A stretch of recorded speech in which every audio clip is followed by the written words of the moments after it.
நானும் உன்னை ரொம்ப நாளாக கேட்டே இருக்கேன். நீயே கண்ணை பார்த்து பேச மாட்டேற. எங்க என் கண்ணை பாரு. இம்சை பண்ணாத போ. இல்லை நீ என்னை பார்த்தே ஆகணும். பாரு பாரு. ஐயோ விடு, நான் கிளம்புறேன். போ கயல் போ.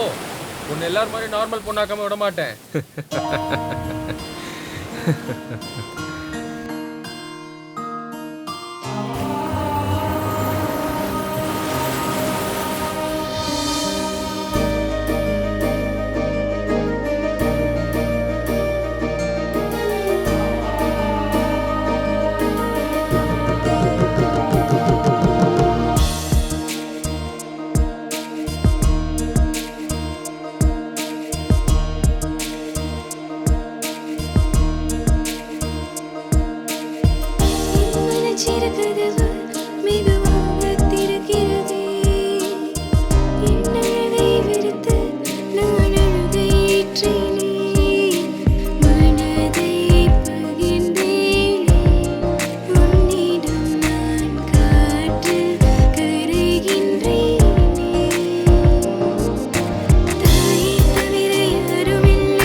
ஒரு வார்த்தை நீ சொன்ன